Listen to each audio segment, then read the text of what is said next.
The Meet Magic meetings compared to the other meetings that we have, I have thousands of meetings, literally. And at the end of a 45-minute meeting, I've helped sick kids at the Starlights Children's Hospital, which is my chosen charity. When you're first meeting someone, you're trying to build a connection. And with Meetings for Good, you just find the connections automatically there. And when I actually think about what Meet Magic does and the opportunity to spend some time supporting the community of our vendors, but also being able to give back. And when the opportunity presented itself to join Meet Magic, I jumped at it. But these ones are different, and the reason they're different is because the vendor wants to meet with you and they're willing to put their money where their mouth is. All of those meetings blur into one, but Meeting for Good is memorable. It absolutely makes sense to do this, and I definitely recommend peers to engage with Meet Magic. Yeah, I would definitely recommend your peers to engage with Meet Magic as well. And for those that don't know, a bit different, I'm wearing a jumper today. For those that don't know, I'm Carl, I'm the founder of Meet Magic, which is a purpose-driven platform that lets decision makers pay it forward by networking with the world's best tech companies to gain insight. So clients in big global tech companies. And in today's world, I think solving real challenges requires leveraging the right technology. I think execs crave purpose.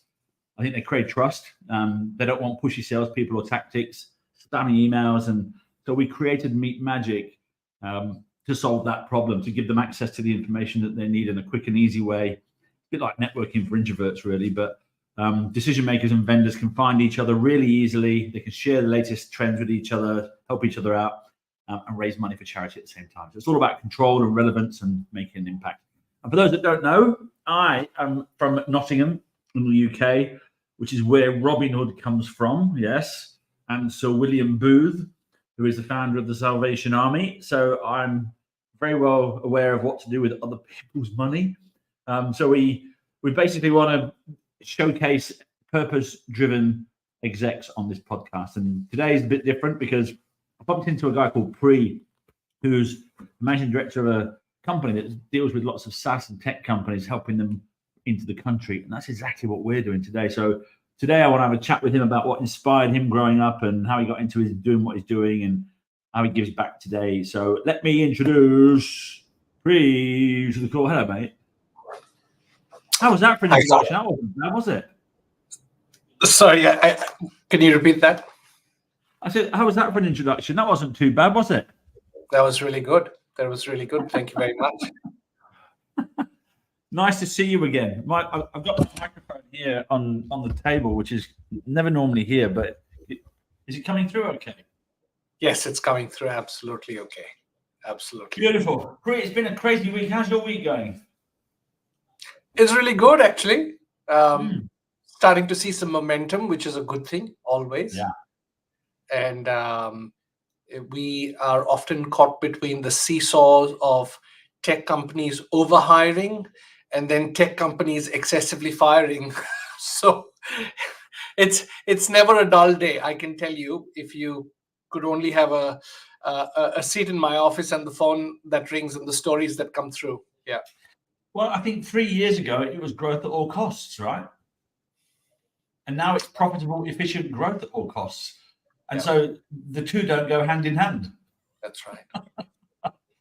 So I think we're seeing a lot of companies pulling back on, I think a lot of them are actually laying people off and not telling anybody. Yes, but we get to know within the first 10 minutes of that happening because the phones start ringing and I can tell you whether it's,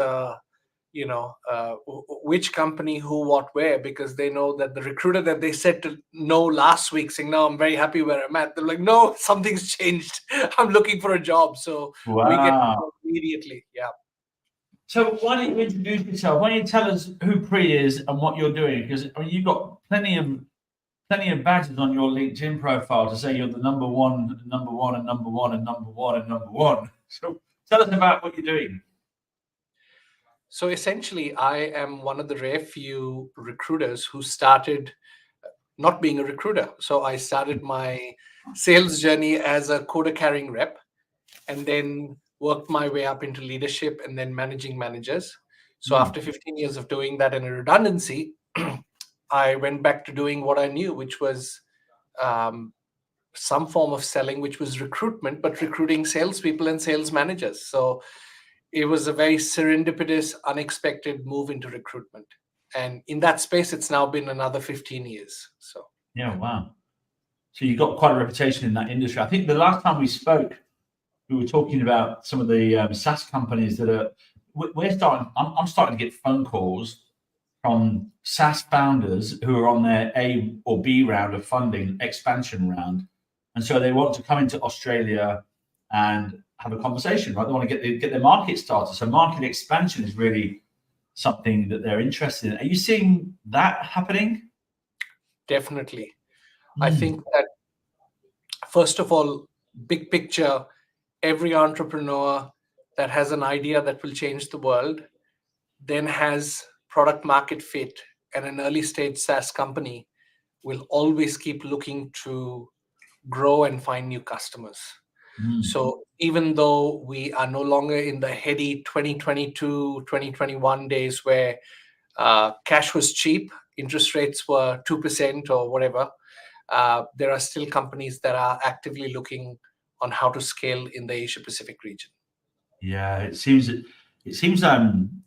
What I've noticed is there's a lot of scrutiny now on expenses that's not producing an ROI, and they're looking at shifting those funds that are not producing into new innovative ways of working that get them to the bottom of the funnel faster.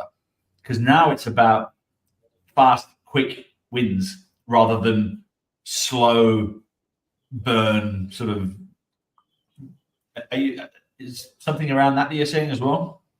Absolutely. I think the CFO is far more involved in the funding and growth decision than has been in the past. It's not necessarily a CRO-led decision. And so the expectation for ROI is much greater. The scrutiny for ROI is much greater. And as such, people are having a much leaner approach to hiring these teams and investing in marketing that's actually getting them access to the people that they want to have a conversation with. Yeah, definitely. I often see a lot of companies. I mean, when cash was flying around a couple of years ago, there was, if you have a large budget, well, you look for very expensive things to spend it on, and so lots of companies were doing all sorts of different things to get signals. Really, there were signals to hit the top of the funnel. It wasn't really pipeline. It was signals that could hopefully get to some pipeline. And those signals, I mean, I'm starting to see companies that were once spending $50,000 or $100,000 a month on Google Ads, for example, that's getting pulled back because it's like, who's doing that anymore? When was the last time you clicked on an ad? And so all the things that were low ROI or no ROI producing activities are starting to get scrutinized a hell of a lot more. And I've just seen a report of the publicly traded SaaS companies that shows their S&M expenditure, sales and marketing expenditure, against the actual annual recurring revenue that they generated, and the actual CAC payback period for a new customer. And when you combine all that sales and marketing cost with the actual annual recurring revenue and how long it took to get that payback, the shortest was 2 years. The longest was 10. We're talking 120 months CAC payback. What investors are going to be happy with that? I don't think any of them are. And so the natural thing to do there is say, well, what else can we do? Well, we can only cut cost. Absolutely.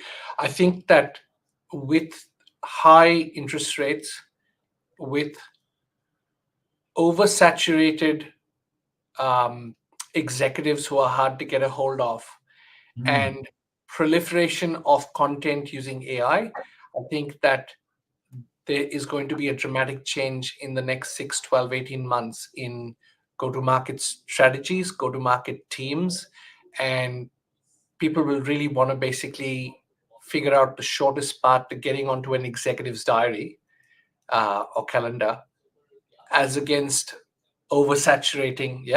Which is why I think that you are onto something which is very necessary and is also a force for good.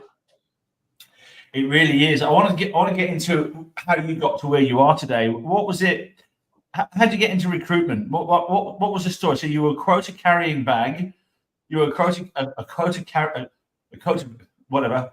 You carried a bag, and then you went. And then you got. How did you get into that and then into this? Yes. So I've always I've had the good fortune of getting into things when it's really bad. So first I thought I had a knack for doing that, right? So I got a territory. My first sales territory had a rep who made club last year, and everyone had already bought whatever they had to buy. And I'm like, how the hell did this happen? So from a 23% in my first quarter to it took me, I think, 6 quarters to get to 136%. That happened in my role as an AE. I inherited a sales team it was 78% with 3 out of 9 roles vacant. Wow. It took me another year and a half. Maybe I'm just slow, but we did get to 135% as a sales leader. And so finally, when there was a redundancy in the business unit I worked for, one of the FedEx business, I was the head of country sales. I found myself in a silver service cab heading back home, and my wife saying, you better tell me now what's happened. I was like, I'll tell you when I come home. But we had 2 kids under 5, brand new mortgage, no money in the bank. And it was the GFC. It was September 2008.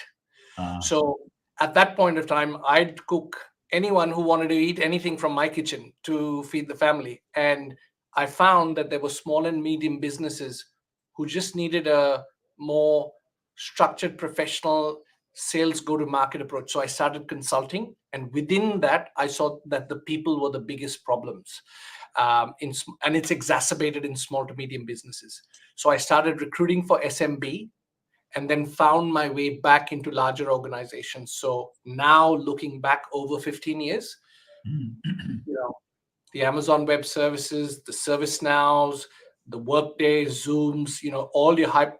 We have recruited a number of their top performers, and I've worked with all their VPs. So it was a long road to get here, but doing something that I know intimately well, which is sales reps, sales leaders, and GTM teams. It's really interesting. So I mean, you mentioned all those companies there. I think most of them are our clients almost. I think Workday, yeah. I think they are. I think there's quite a few of them that are already on board. There's about 70 or so that we've got on board, and they're all the big brands. And I can't help but think there's a trend happening somewhere. I often, when I was in sales, and you probably had the same thing, you'd negotiate a salary and you'd negotiate a 6-month ramp up or a commission, 6-month guarantees commission or something like that. And that was a huge cost to the company. I don't think you get that anymore. I don't know if you're seeing that still out there, but I often think that things need to shift and change a little bit. And I can't help but think, instead of giving them a 6-month or a 3-month guaranteed commission, give them 10 meetings. If your salesperson is good and they say they're going to be good, well, those 10 meetings that you have in your first 3 months or first month, you'll be able to prove if not you're any good. And so it's actually a better thing to give them, because rather than giving them cash, which makes them lazy, you give them meetings, which makes them productive. And not only productive, but you might just find 1 or 2 of those executives that will stay with you for the rest of your career. You know as well as I do, when you sell to an exec, you build a relationship, and when they go somewhere else, if you've still got that relationship, you carry on. And so I had a couple of execs that would always keep buying from me all the time, and over my career. So that's the value of these connections. So what are your thoughts on that? So as a recruiter, I'd love to get your opinion on, rather than giving a guaranteed commission, giving someone 10 exec meetings. I would take 10 exec meetings every day of the year, because the amount of emails and calls that I would have to make as a rep to get one meeting with a CISO or a CTO or a general manager of technology is just soul destroying in comparison. So if you gave me 10 meetings as a starter point, that would be incredible, because even if 2 out of them become qualified or 1 becomes a qualified opportunity, you get 10 out of 10 relationships if you know how to build relationships well with exec, Totally, yeah. right? And even if that exec is not hiring, that exec knows 10 other execs that you can not only cross-reference, and you can use LinkedIn if you are smart to create a trail of familiarity. So I can tell you one thing, as a recruiter, the reason why people talk to me and they don't talk to internal talent acquisition sitting anywhere from the US to Europe or India is that when I call Carl, I will mention 2 other people that Carl knows and have worked with. And Carl says, oh, he sounds familiar. Let me talk to him. So the next best thing to having for all of those 10 executive meetings that they can actually get, they should be able to generate another 20 conversations. I'm gonna write this down. You just this is I think one of the key problems that we're facing, that we're probably not even the most simple solution right there and then. So when we reach out to execs to say, hey, we'd love to get you on board, we should just be checking the 2 people or 3 people that are already with us that they know. Absolutely. It's Carl, I think there's some benefits of being trained in sales in the 90s, like when I started. Yeah. And it was called the XOX call. So if I'm going to the office, which is in the middle, I have to at least get a piece of information from the office on the left and the office on the right. Right? Because you know why? You were familiar. You were just next door. And familiarity has been the single biggest reason why you'd engage with someone, because there's something in common. I think it's safety. Psychological safety is what they see there, right? This is the key. I think herd mentality. You see it. I see it with marketing teams. They always do what they've always done and what everybody else is doing because it's safety. But if you do something that's new and it doesn't work, you might get fired. So I think the underlying decisions that we make every day is to protect ourselves from getting hurt. That's evolution. That's how it was. If Pree was walking down the street at midnight and you heard a rustling in the bushes and it was dark, your biology, your evolution would get you to run. And you'd look back and you'd realize it was a cat, but your mind would tell you it was a lion. And that's the evolution keeping you safe. And I think the same thing happens with execs when they get a cold call or when they get an email. It's like, go away. I need some safety. Absolutely. Your biggest blocker is stranger danger. That's your problem. The problem is not. So as a headhunter, when I make a phone call to an executive, when I'm looking for new clients, or when I call a candidate, my first 10 seconds are critical. So I will say something like, hi, Carl, this is Pree. We haven't spoken before, because the first thing your brain's going, who are you and why are you calling me? So I'm telling you, but we know 1, 2, 3 people in common, or I've worked with 3 companies that you've worked with in the past. So I try and go with the rule of 3s. So the first thing I've got to do is build some familiarity before I even get to value. Before I even get to credibility. I could tell you that LinkedIn rated me as the top 1% recruiter. I'm an Amazon #1 bestseller. We've just won the Australian Achiever Awards for recruitment. That doesn't matter. Number 1 is, are you familiar? Like, who the hell are you? Right?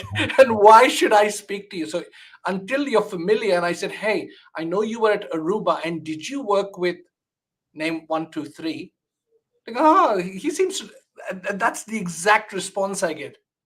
Oh, so you okay, yeah. Tell me more. Then I'll get into value. Then I'll get into why you need to talk to me. But without familiarity. So to have meetings booked is just golden. It saves so much time. The ROI on that is huge. Yeah, well, thank you. It's you've just given me a whole lot of things that we've not even thought about yet. I mean, it's sometimes you get carried away, you get busy, and the structure of how we approach people is really critical, because it it says whether or not you get a bit more time. I think the job of marketing is not to get you to read the first line, but it's to get you to read the second line. I like that. I like how you put it. Yeah. You know, if you can't get to the second line, you're in trouble. So, I mean, who was your inspiration growing up to get you into this space? Was there somebody when you were growing up that you thought, I'm going to be like that?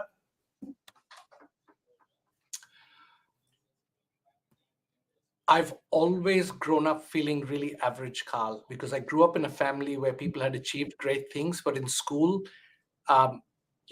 everyone says it these days, but I didn't know I had undiagnosed ADHD. I only discovered it when my kids had it. But it means that we say yes to a lot of things and we finish very few things, right? Yeah. So I was gifted. I was gifted with the thing of being a generalist. But the benefit of that was that worked really well in sales scenarios where you needed a lot of things in your toolbox.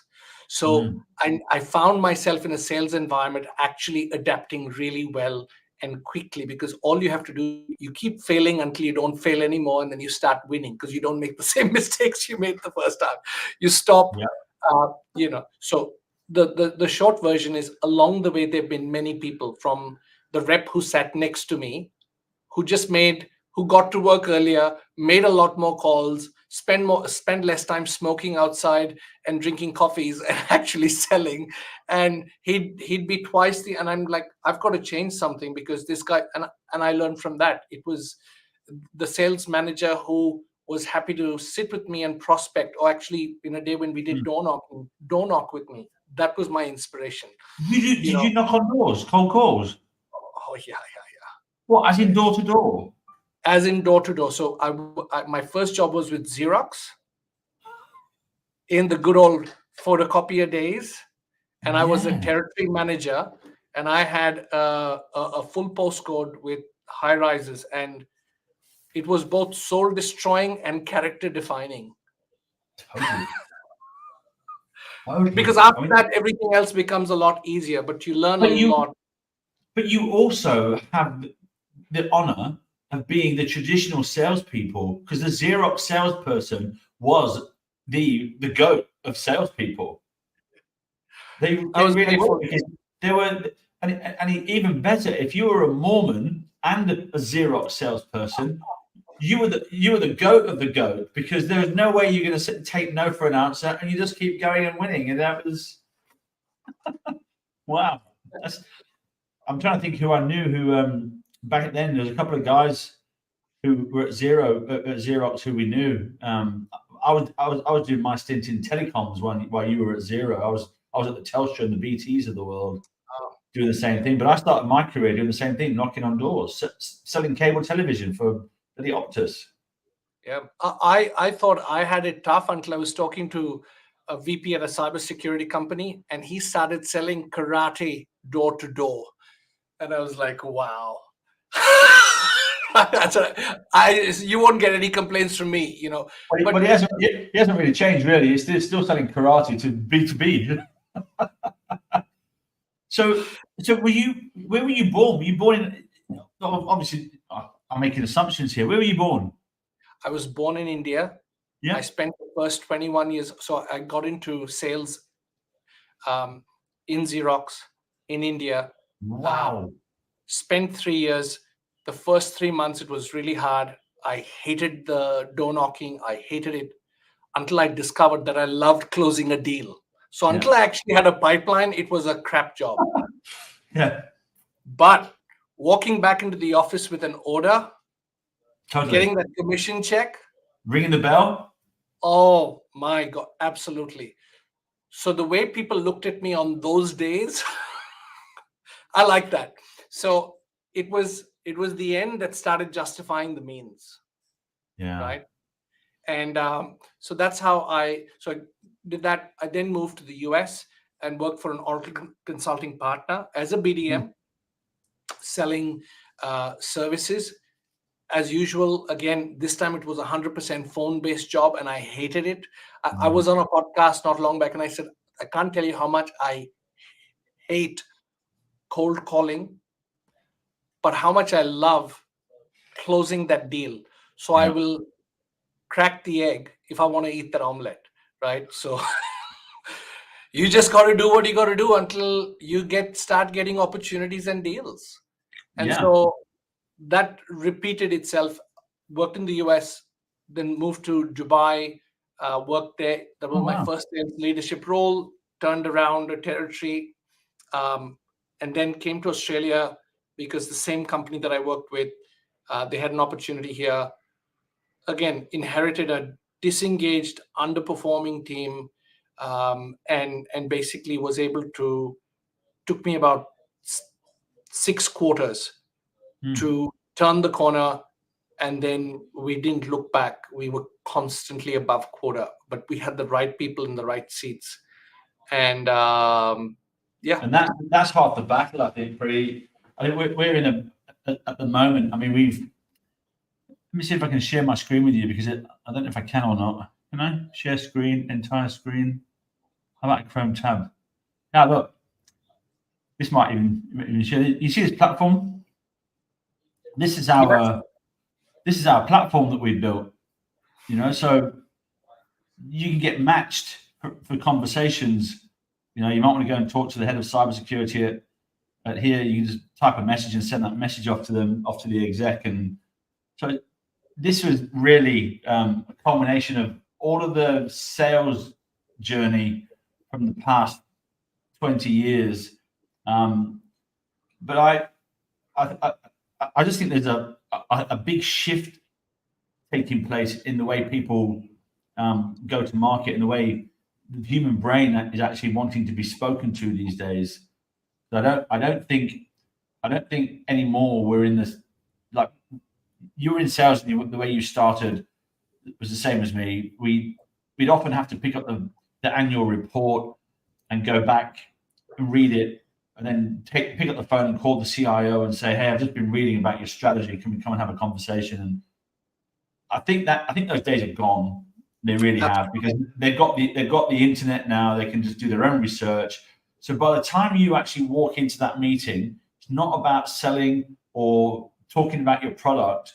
It's about building trust and helping them validate their assumptions on what they want to do with their business. Because 9 times out of 10, they've already done the research on you.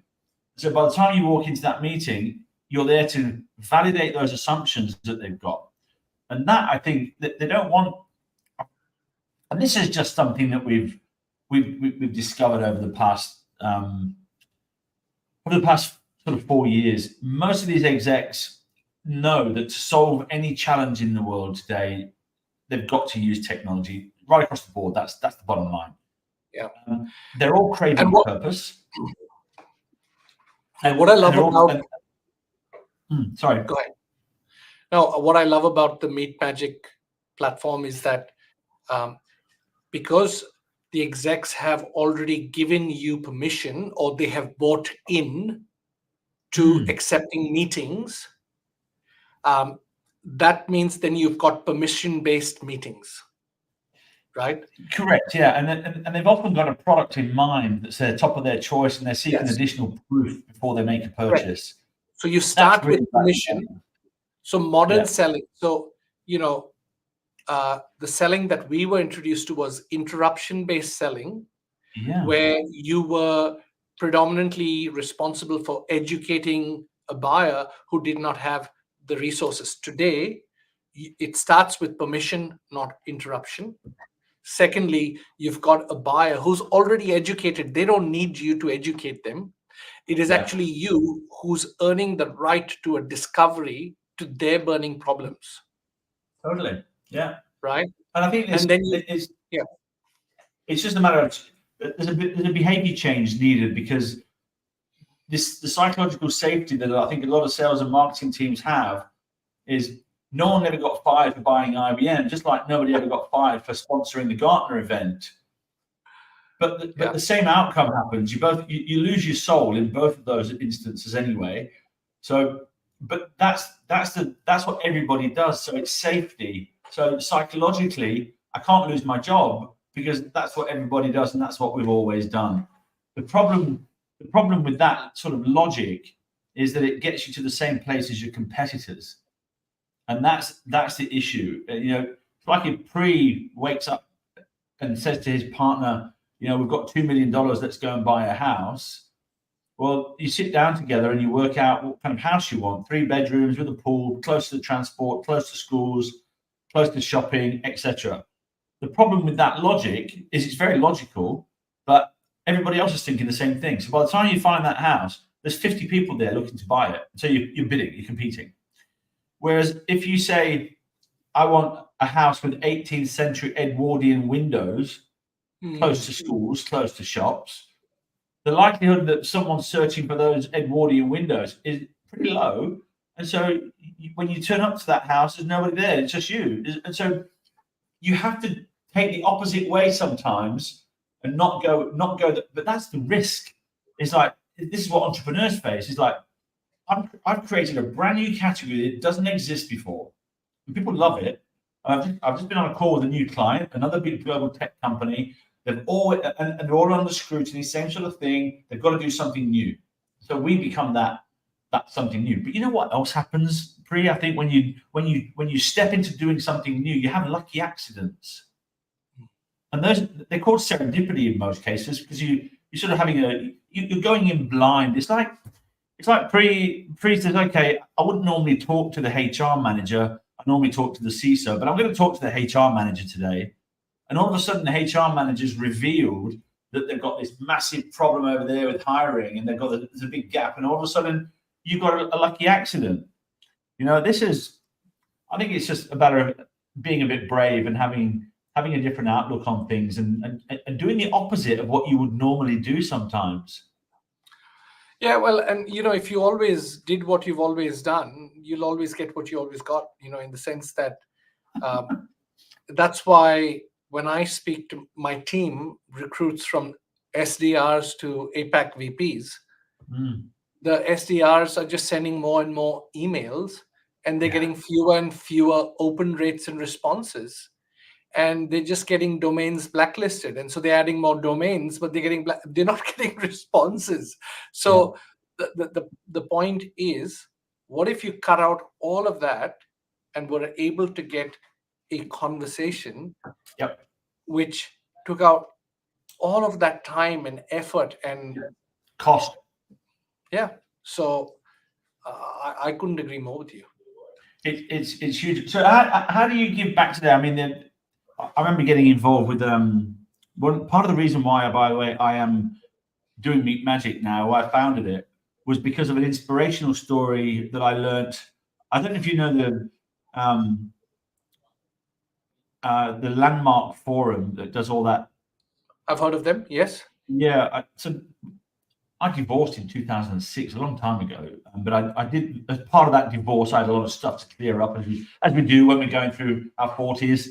Our 30s and 40s, we're all a bit of a mess because we've gone through all of the trauma or whatever. And I was a new dad, and so I went to the Landmark Forum and did a lot of stuff, which is a fabulous course. But I bumped into this group of people called the Hunger Project, and they brought 3 women over to speak to us, to inspire us. And it was about ending poverty in India. And it was all around the subjugation of women in India. And if you can empower the women in India to empower their home, and then empower their village, and then empower their city, and then all of a sudden you can end poverty. So if you empower the women in those homes to make the decisions and to whatever. And so the Hunger Project was training the women and helping them be strong. And so I thought, this is great. I want to try and raise some money for them. And so I came up with this idea to raise some money for them, and we did that. And then over the course of the next couple of years, I got involved in more charity, and then all of a sudden here I am with Meet Magic. But it was really the foundation was what I saw there in India with the Hunger Project. I don't know why I'm telling you that story, but it's that was part of my inspiration of that's been the journey that I've been on. Wow, that's impressive. My story is that I'm the first generation of my last 3 generations. They were all, my mum, my grandfather, and his father were all surgeons that worked with a not-for-profit called the Leprosy Mission, working in the poorest of the poor parts of India. So I've grown up with a lot of poverty around me. And having had the opportunity to get a better education and to be able to live on 3 continents, we have, as a company, started as a family, we've sponsored kids.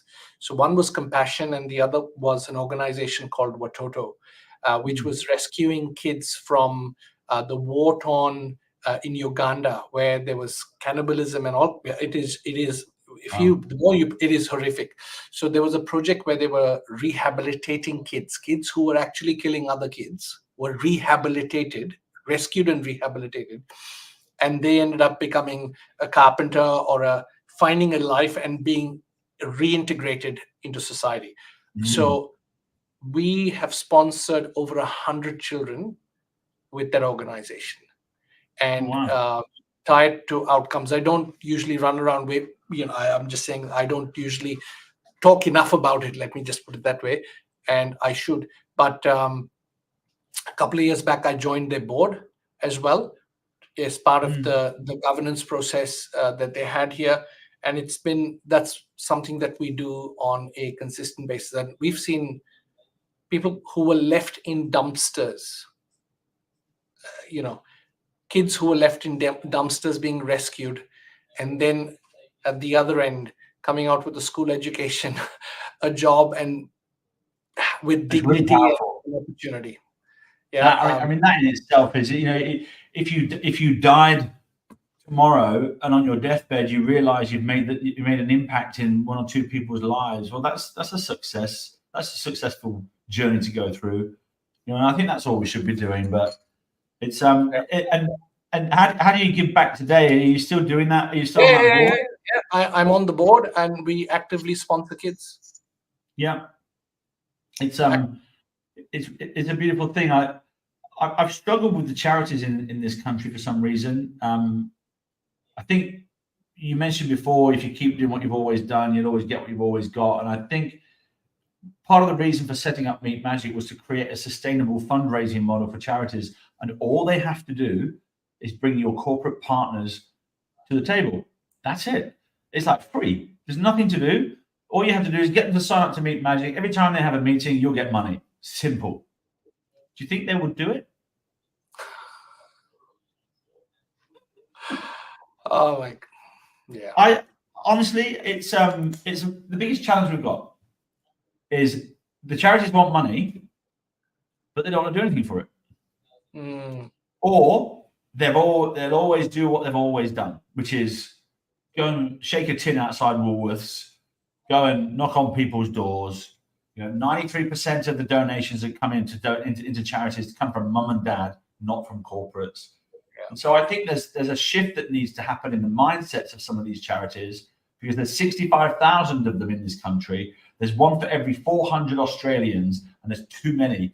And you look at the number of mental health charities, there's probably 300 of them, all competing for that small pool of money that's not getting any bigger. Yeah.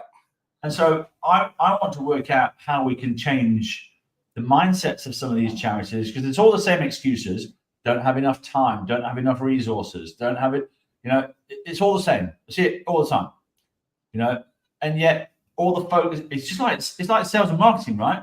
They're going over there doing the same things over and over again, going, oh, it's not working, or change what you're doing. That's right. It's human behavior, but there's something about it. It's, you come up with these solutions to solve problems sometimes, and you can lead the horse to water, but you can't make them drink. So I think that the good thing is, we've managed to give a couple of $1 million away through these meetings, which is kind of cool. Wow. We've given the Starlight Children Foundation $1 million. 45,000 seriously ill kids we've supported through these connections, which is kind of amazing when you think about that. So even if I died tomorrow, that's a great little thing that you've done there, even from that. So, but I just feel there's so much more to give. If we can put 10,000 decision makers on this platform, we can be giving millions of dollars away every month. Yeah. It's that simple, and it's just it's the psychology of the execs actually feeling that they want to do some good, they're having these meetings anyway, so it's part of their day job to stay up to date and to understand the latest trends in tech and to meet with the vendors, and that's part of the job. So let's get them all to sign up and let's get them on board learning and growing, because they grow as a leader when they do that. And I think we're seeing a lot of trends with execs that take these meetings and then use that as a stepping stone to build their personal brand, because it's a great thing to tell your next job that you've had, you've helped sick kids, or you've helped the planet, or whatever it is that you're supporting. It's an absolute win-win. Yeah. Really.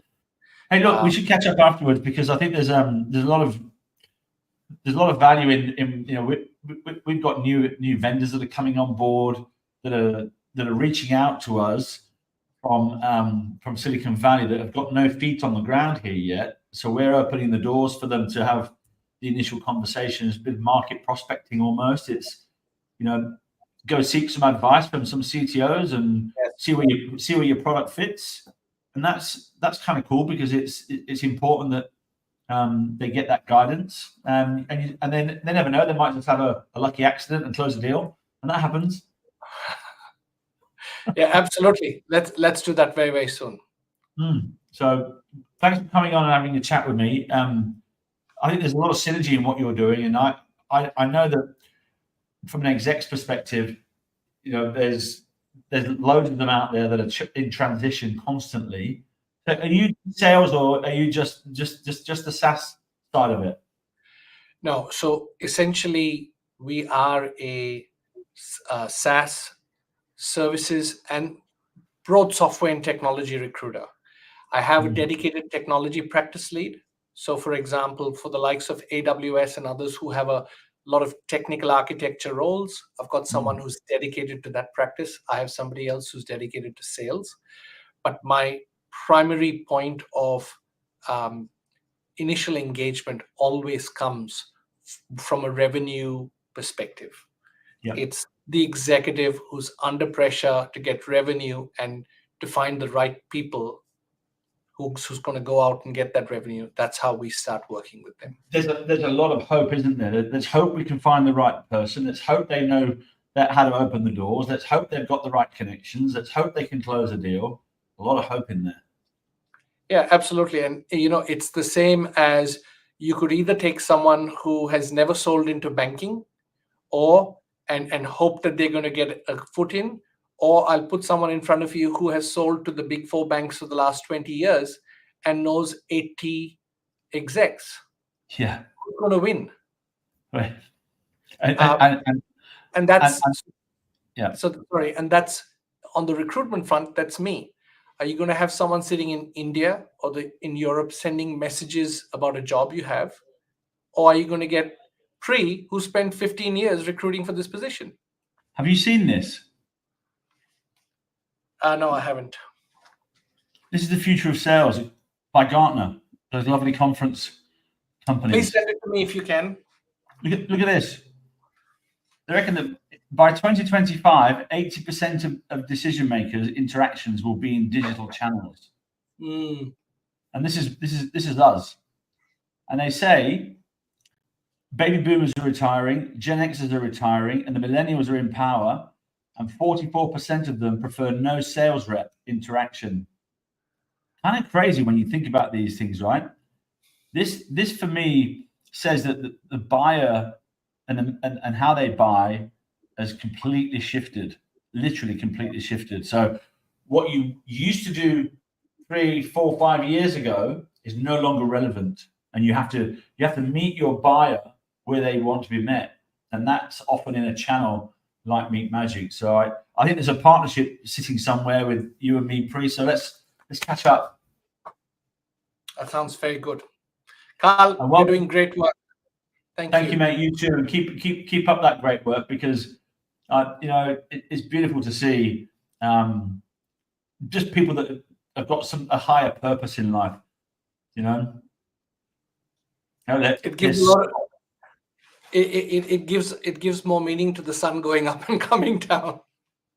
Yeah, well, it does. I mean, I put my life into perspective very simply. I mean, everyone's got an average of 4,000 weeks in their life. 900 months, I think, is what I look at. 900 months is an average of 80 years.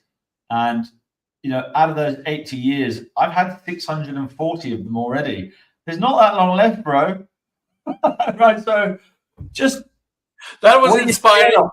What are you scared of? Pick up the phone and shut up. Oh, that's good. Very good. Take Always care, mate. fun. Thanks. We'll catch up. Take care. Oh, good. Bye-bye.